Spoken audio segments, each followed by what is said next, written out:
Hello there, my very good friends. Andy Murray here for What Culture.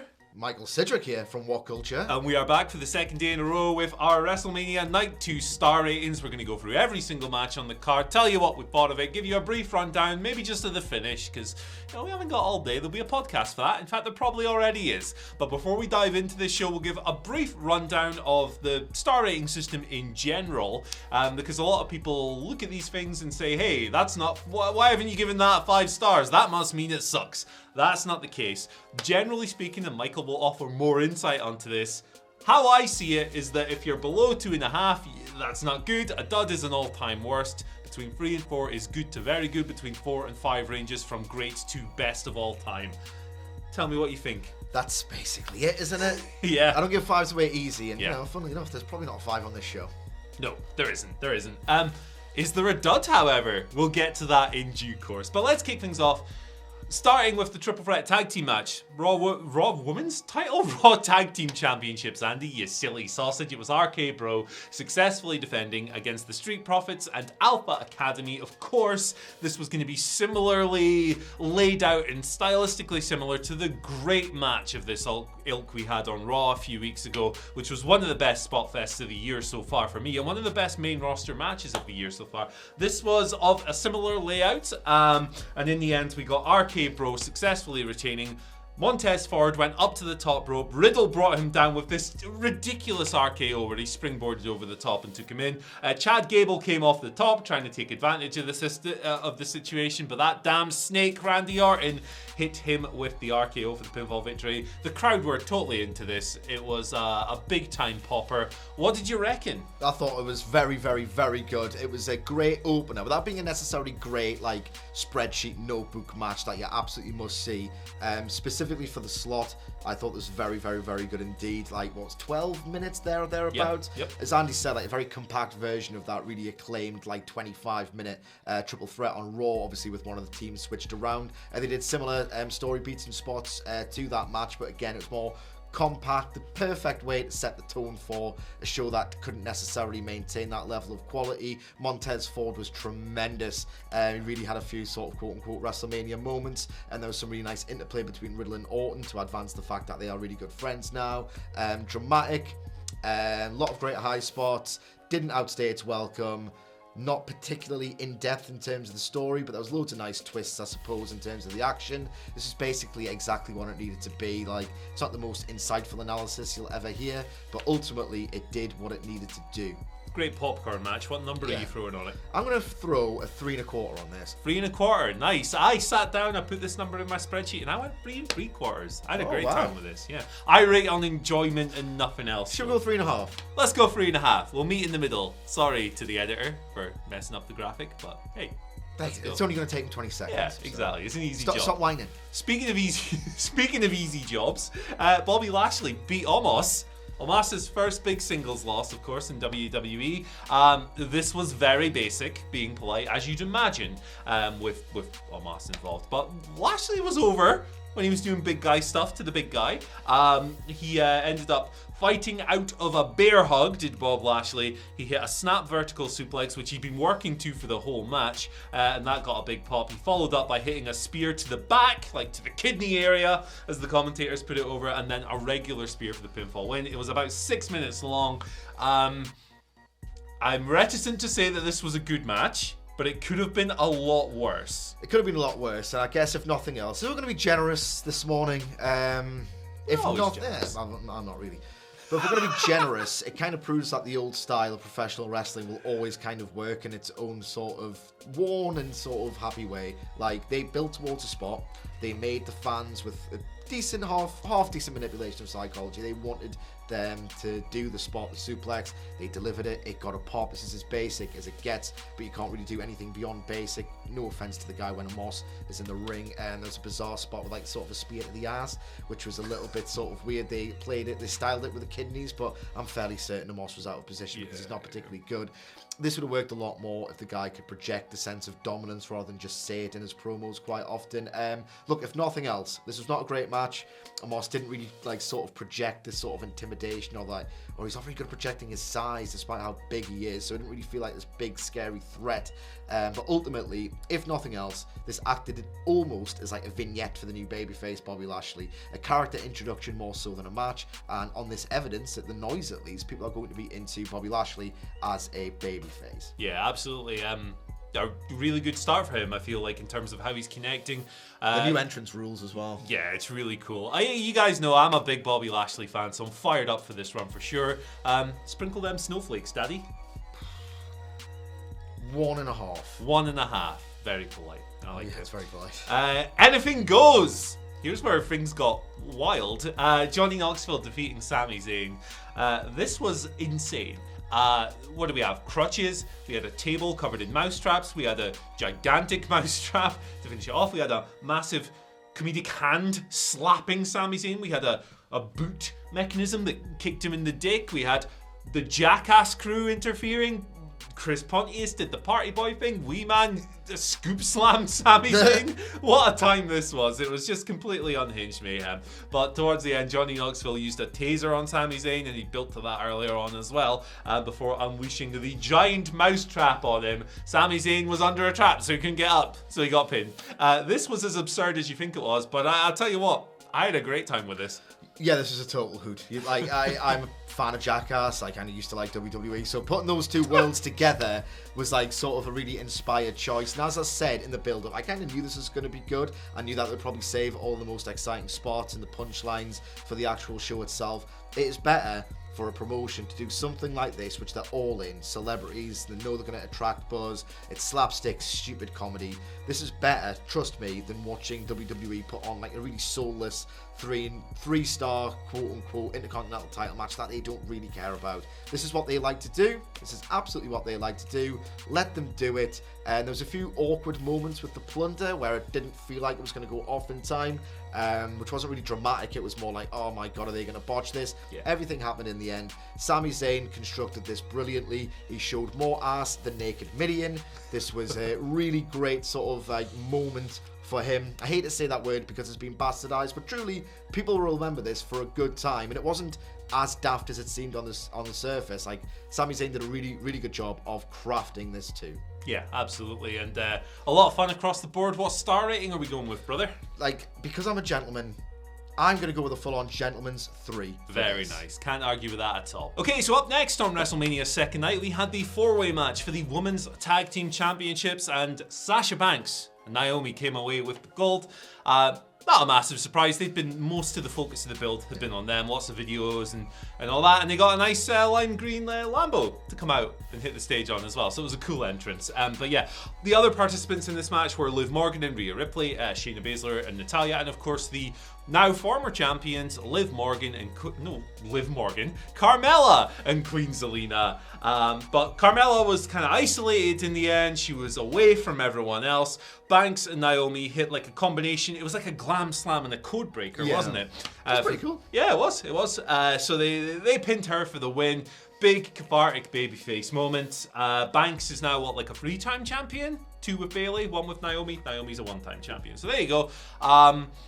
Yeah, some awkward moments in this one for me. Yeah, I would describe this, if I'm going to give you the TLDR version, as an uneven spot fest with a feel-good ending that didn't necessarily, like, the quality didn't really matter that much. No. You had some nice moments, they got, like, sort of some decent spots, decent reactions to those spots, and they got the feel-good ending, and ultimately, if you can get a pop for a title change for that worthless, meaningless Raw Women's or sort of Women's Tag Team Championship, if you like, they must have done something right. There were various spots where, like, Zelina's sort of, like, Avalanche Destino by accident was awesome. It was meant to be like a moonsault, but like she kind of did the Destino thing at the end, inadvertently or not. It popped me anyway.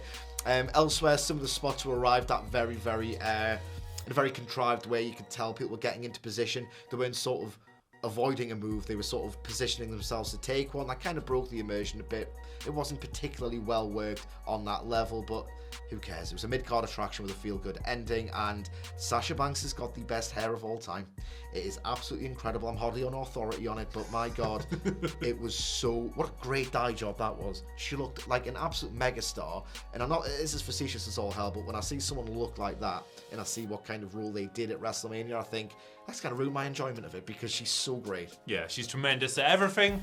And what tremendous number are we giving this? 2 and 3. 2 and 3, I think that's very fair. Edge and AJ Styles, they wrestled next. Edge had like a crazy ring entrance. He had a throne coming out the Cody hole, like based on like a plinth with a bunch of fire. So it was like a hybrid Brood Triple H Edge stuff. And then they had the match. To me, this felt very much like they were going for the WrestleMania style epic of Shawn Michaels versus The Undertaker. They were trying to craft these space between the moves where theoretically they'd have the aura and the presence and the overness to create a transcendent moment. For me, it didn't hit anything like that level. There was some nice bits and pieces in here, but it did end up with a distraction finish. Damian Priest showed up at ringside. AJ was going for the phenomenal forearm. He was like, hey, what's that guy doing there? That's a terrible impression. But he ended up springing in anyway. Edge speared him out of the sky, which was a cool spot at least. Edge wins, celebrates with Damian Priest afterwards. What did you think of this? I thought this was very contrived and stodgy.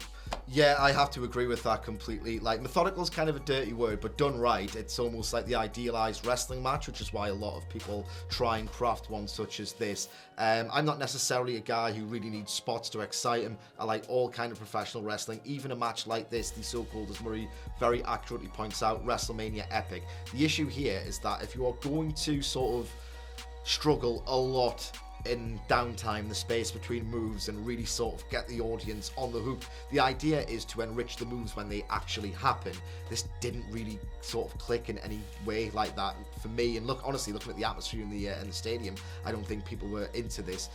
They felt to me like it was a kind of a pretentious match. They were like labouring under a false sense of gravitas, under the belief that people were really, really into this story, and that's the main issue for me. If you're going to wrestle a really slow, ponderous, patient match such as this, you have to have the fans on board for the story and massively emotionally invested in the characters. Like, I don't want to name another promotion or do another reference, people don't like that, but we've just saw another famous match promoted by a different company with a similar kind of pacing, and that got really over where this didn't. And I think the main difference why is all in the story. Edge cut a lot of promos that felt like he was just saying words for the sake of it. AJ Styles' input in the build was minimal. It felt more like a showcase for Edge and this new faction that sort of came together at the post-match. I don't think people were into the story, and you can't work a match in this rhythm without people living and dying with it. Otherwise you get these really painfully silent gaps in this sort of vacuum atmosphere. This just did not work for me at all. What are we doing with it? Look, some of the counters in here were great, and that's what I was excited for, because both men are really great defensive professional wrestlers who know the hell out of a counter. AJ sold really well as well. Yeah, that's the thing. Like, it was well worked in a way, in a physical sense, but there was just no emotion, which sort of made the physical toil all but pointless. So there were elements of the counter-driven work that was good, which is the best version of that dynamic. But for me, like, I'm going to go 2 and 3. Seriously, as an enjoyment level, I was bored rigid, quite frankly, but I will put over the actual technical work here. Yeah, fair play. We're going to move on to a match that lasted 1 minute and 3/4, so it probably doesn't require much analysis here. Sheamus and Ridge Holland beat Kofi Kingston and Xavier Woods. This was obviously supposed to go down on night 1, but it was cut due to time constraints. A bunch of stuff went over on night 1, so they had to throw it down here. It was a SmackDown match. It was a sub 2 minute SmackDown match where Holland picked up the victory for his team with the Northern Grit after a bro kick behind the back from Sheamus, who wasn't the legal man. What more can you possibly say? Yeah, someone tweeted, and I will just leave it here with one more thought, actually. They were probably better off not appearing on the show whatsoever. It just, the optics of seeing the New Day sort of represent their badly injured friend wearing his attire and then getting bounced out the ring in 2 minutes. It was just a sad time. Yeah, Xavier did the spot with pulling down the stuff as well, the singlet. It's just, yeah, this was lame. What are we doing with it? One. One, yeah, I think that's fair enough. Hopefully, better fortunes ahead for the New Day, because gee whiz. Right, Pat McAfee and Austin Theory. Jesus, this was Pat McAfee being a riot again in the ring. I had a great time with this, I'm not going to lie. There was all kinds of stuff going here. Pat McAfee missing just a perfect swanton bomb. He did some crazy springboard onto the top rope where he hit, like... This guy is a crazy athlete, obviously. He was in the NFL, but he was a punter, so that doesn't necessarily guarantee being a crazy athlete. Nonetheless, lots of fun stuff here. Austin Theory did some good heel work with the crowd, and he was constantly looking over to Vince, who was at ringside, for his approval. We'll get to the Vince stuff in a little bit. But what did you think of the match itself? Of course, McAfee won. He slipped out of the ATL and used a schoolboy for the win. The crowd were on the hook throughout. I had a really great time with this. I had a great time as well, and this is where I like to think I can be quite objective at times, contrary to my reputation among some fans. Like, I'm not a Pat McAfee guy at all. I think his vibe is a bit high school jock. It's just, I don't really like the guy. I know everybody else does. When he came out of Seven Nation Army, you would honestly think that WWE's built this guy for years, and he was coming out for a WWE title match. I understand licensed music works like gangbusters, hence why AEW go that route, because they're not cheap. And it worked tremendously to accentuate the Pat McAfee presentation. Athletically, he was great. Not only that, he was great at registering his athleticism. He was great at sort of being cocky about it. Austin Theory, I'm not really a big fan of his either, to be perfectly honest, but I think his facial expressions sold this sort of, what on earth have I got myself into here? It was really well done. They measured the crowd perfectly. Action-wise, it was inexplicably good, given that Pat McAfee was working, his third match? After right. The Cole match and the TakeOver match. Like, he's obviously great at this. Honestly, it seems quite easy. If you're an athlete, of course, it'd not be easy Piece for of me, cake. because I'm not an athlete. You know what? Because of the vibe, because of the over-delivery, because of the fact that this felt truly worthy of WrestleMania, I'm going to slap the gentleman's 3 on this. Very nice, and it was followed by Vince McMahon beating Pat McAfee. Vince wrestling his first match in 12 years. Wrestling's a stretch for what this was. I mean, it was... Wow. It was Pat McAfee basically running into some clotheslines, running into the corner. Look, Vince is 76 years old. I know. But maybe don't put this on if the illusion is completely shattered within the first move. Anyway, he obviously looks great for his age and all that stuff, but the quality of the match... There was interference from Theory, because there had to be. He posted Pat on the rope, on the post, sorry. Pat got his balls hit twice in a row, actually. Poor guy. Oh no, that was Sami Zayn earlier on, wasn't it? Either way, it concluded with Vince taking an NFL football, teasing, kicking it into the crowd, and then kicking it really weakly into Pat's stomach, which was the finish. I'm not gonna lie, right? A lot of people will have done cry laugh emoji, what a great time, all of this stuff. I thought this was a bag of piss. I thought this was absolutely wretched. Like, I understand it kind of got over to an extent at the stadium, and I'm under no apprehensions whatsoever. They knew this was bad. They kind of went for, in the post-match angle, sort of the self-awareness of this was meant to be so bad it's good, but I just couldn't. I don't want to simp for an evil billionaire. It's just not my style. Like, I just don't like the guy. I think his product is usually rubbish, and it's all his fault because he has complete auto control over it. So I couldn't really get behind, isn't wacky, evil old Vince being a bit rubbish, but it's charming. I don't find it endearing at all, to be perfectly honest. It's not as if I don't have a sense of humour. I just, I like good stuff. I like Seinfeld, I like Curb Your Enthusiasm, I like seasons 1 to 8 of The Simpsons. I don't like this. I thought it was absolutely terrible. It's a good job nothing matters, because Pat McAfee did so well and he was so over that I was thinking they could sort of do a run with him. They're not going to go for your favourite kick pad wrestler or your favourite technician. They might as well go with what's over and who can sort of deliver a WWE style match to its fullest, and McAfee can do that. It's a good job none of this matters. He kind of looked embarrassing in there, bumping around, but he got over all over again by drinking the stunner, skipping ahead of the post-match, I guess. Yeah. But on a technical level, right, this was such total... like arthritic inertia on the part of Mr. McMahon, who looked embarrassing, that this was genuinely on the level of Heroes of Wrestling. It's not going to be as bad as the main event, because that was bad in an altogether completely different, bleak way. That is got not, the action was incidental. If you take away that, this is worse than anything by some distance on Heroes of Wrestling. They kind of knew this, so it doesn't really sort of deserve to be sort of criticised on those terms. But this was an absolute embarrassment to me, and Vince McMahon is lucky that he did the worst stunner sell of all time, because if this was a heat angle, people would be absolutely furious about this, but he embarrassed himself in the match, kind of accidentally, and then he did it so much more badly in the post-match that, isn't Vince crap? Isn't he bloody stupid? Can't even take a stunner? Oh well, he makes people's lives hell, and he fires people during a pandemic, but he can't take a stunner. He's really funny. He's really funny. I hate this. Drop the D word, brother. I'll go minus on it. Yeah. So, do you want to go minus? Shall we go minus? Let's go minus 5 stars. Hell yeah, brother. Let's get Brian Alvarez ranting about this on the video. Yeah, I mean, this was a complete abomination. I completely agree. And I'm not going to sit there and go, oh, look at him laugh at that, because he's a billionaire. He can take the criticism. And look, yes, he's 76 years old. Yes. But if it's going to look like complete trash, don't put it on the show. It's that simple. No excuses. Main event.